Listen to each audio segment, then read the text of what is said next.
Welcome back, everyone. It is Sunday, April 7th in the NBA. My three best bets are on the way. This is my second time recording the video because the mic didn't feel like working out the first time. But let's recap what we did yesterday. Solid 2-0 day for us. We certainly will take it. Darius Garland's over in PRAs. The one winner that kind of annoyed me, and I'm sure annoyed a lot of you, was DeAndre Hunter over 18.5 points plus rebounds. The line bumped up to 19.5, and of course, he ended with 19 on the dot. How he only grabbed one rebound, I have no idea. Either way, if it was a 1-in-1 day, still a 7-in-1 run. Hopefully, we can continue that momentum today. Now, I'm a little bit annoyed that the mic might not have worked is because, well, I'm recording this at 3 a.m. and I now am a little bit late to go catch my flight as I need to go. I'm leaving to Dallas a little bit later on this morning, but trying to get these picks out to you. I've been in the lab early in the morning. Hopefully we can dial it on in and get things going for you. So we got three picks. We're going to dive right into it. Sad news of the day, no NBA video until Tuesday. Why, Austin? Well, because there's no NBA games on Monday. In fact, that is just the UConn and Purdue game. The NBA always takes it off and just lets the NCAA have that spotlight. So Monday night, no picks for y'all, although I will be watching the college basketball championship game. Should be electric. And I do want to actually note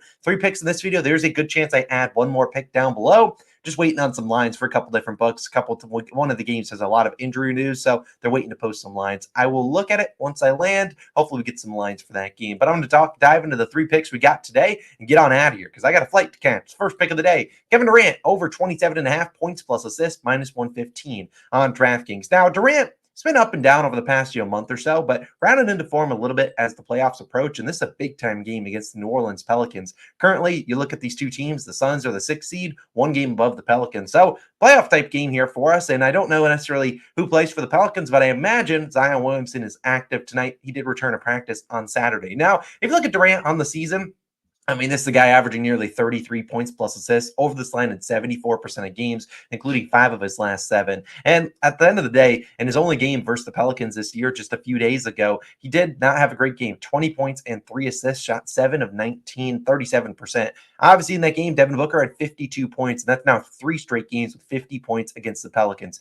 Now, there is a chance Devin Booker goes out there and dominates and scores 50 points once again against them. Sure, could it happen? Yes. But at the end of the day, the New Orleans Pelicans are a really good defensive unit. And if they don't make some adjustments or do something to slow down D-Book early in the game, then they deserve to get 50 balled again. I mean, they just deserve it. But I think they make some differences and some adjustments, and I think they at least slow down Booker a little bit if they let him keep cooking. I mean, heck, he's had 50 points, and Durant still got 19 field goal attempts. If you give me Durant 19 shots, I'll take this bet every single day. He's over this line at 79% of games with at least 15 or more shots. At the end of the day, I like it at 28.5. Love his points line. We know he can hit the over in just points alone. He could turn up the notch a little bit. Hopefully the Pelicans lead in this game, even though they are on the road. I think the Pelicans got a chance here. I really think Kevin Durant's in for a pretty good night. Give me his over 27.5 points plus assists. My first pick of the day. Second pick of the day, going to the guy on the thumbnail, one of the later night games. Anthony Davis over 22.5 points, which is currently minus 110 on DraftKings. Now, a lot of people hate on the brow. I feel like a lot of people hate on him more so for what he did the last few seasons where he kept getting injured. You would bet on him, he'd get injured every single time. But he's been really reliable for the Lakers pretty much all season long. And I think this line's a tad too low. I mean,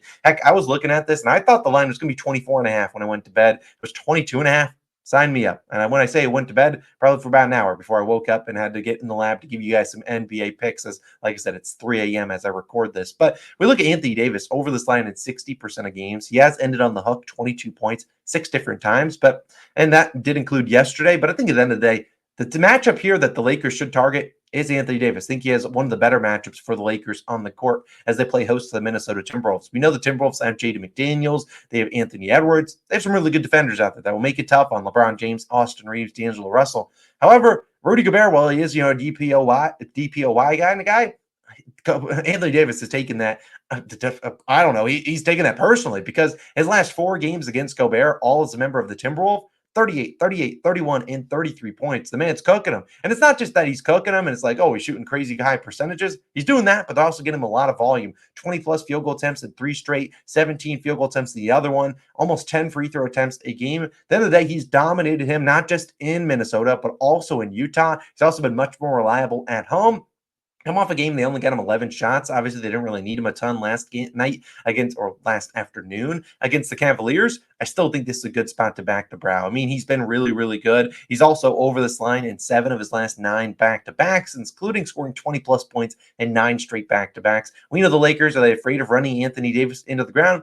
No, absolutely not. Darvin Ham does not care. He will continue to run Anthony Davis, and I just don't think that they really want Jackson Hayes playing a ton, if I'm being honest, against a very good Timberwolves team. Obviously, the Lakers are trying to win every single game that they possibly can, given, they're trying to fight for those play-in and see how high they can get in the play-ins. If they can avoid it, they obviously love it. Don't know if they have enough games in them to get to that point, but at the end of the day, I think Anthony Davis is in for a good spot. He's going to play 36 to 40 minutes. He's going to get his field goal attempts, and he probably gets to the free throw line too. I really think he will continue to cook Gobert. I almost laddered this up to 30 points, but Anthony Davis, I only need 23. I'm not going to ask you to go too crazy, but I'll take 30 if you want to offer it. Anthony Davis, my second favorite pick of the day, is over 22.5 points. Like I said, I personally thought this line was going to be 24.5, and then saw 22.5. I had to pounce on that. AD, we're counting on you. And then my third and final play of the day, as a reminder, there might be an added play down below in the pinned comment. Like I said, my flight does not land until I think 8 or 9 a.m. And then I will look at Eastern time, and then I will look to see if the line was added. Like I said, I'm recording this early on in the morning at 3 a.m. So who knows where lines get added as the day goes on. But if it does get added, I will add it down below. I'm not going to add it like 3 minutes before tip off.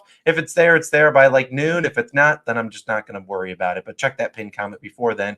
Third and final pick of the day for the video, Scoot Henderson, over 16.5 points, minus 120. Personally, if it goes up to 17.5, take a peek at his points plus assist line. I'd probably prefer that. At the end of the day, I think Scoot's going to continue to play a lot of minutes because the Blazers don't really have a choice. He's going to continue to shoot a lot. I mean, Scoot is averaging 19 points per game over his last 9 games. He's attempting nearly 16 field goal attempts per game, attempted 14 field goal attempts in about 10 straight games. And at the end of the day, he's really kind of blowout proof. I mean, the Blazers are just running him out there. They had a game just recently against the Heat. They lost by 60, and they still played Scoot 41 minutes. Last game, you could see, he only played 30 minutes. That's because he got into foul trouble early in that game. If you can avoid foul trouble here, I don't hate the matchup against the Celtics. You could say, hey, they got Drew Holiday and Derek White. Yeah, but Scoot's not really going isolation one-on-one against those guys. He's mostly getting screen set by DeAndre Ayton, and he's just going into some pull-up mid-ranges. And with a guy like Kristaps Porzingis or Al Horford or Luke Cornett, those guys playing drop coverage, Scoot's going to have those open opportunities. And typically, you might see him kick it to the shooters. I don't see the shooters being wide open today. This is a Celtics team really good at guarding those catch and shoot guys. So Scoot should be able to get to his spots. Comes down if he knocks down some shots, but a guy that's shooting, 15, 16 times a game, maybe even more, depending on this matchup being pretty good for him to get those attempts. I'll take my chances with Scoot. We know he's going to get a lot of minutes. The Celtics honestly don't care about anything these days, it seems. They just bench their starters basically the whole second half. They might rest a guy here and there in this game too. So, Scoot, I need 17 points out of you. I considered your PRA line, considered his points plus assist line too. At the end of the day, I'm not going to overcomplicate it. I think if Scoot's going to hit the over, it's going to be his over in points. Heck, we just saw it yesterday with Garland.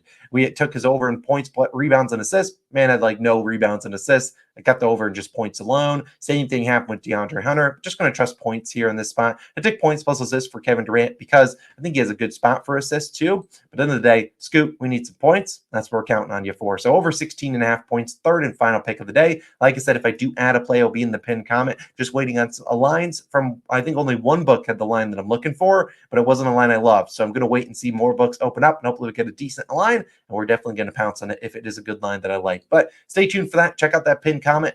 Apologize for a little bit of a scuffed video, but I got to get out of here and head to Dallas. I will be at Globe Life Field on Tuesday. I'll talk about that more on Monday's MLB video. Like I said, if you're just an NBA viewer, I'll see you guys back on Tuesday, but I'll also see you in the MLB video on Monday morning. I'll see you guys then. You guys have a great day. It's Austin signing out. Catch you in the next one.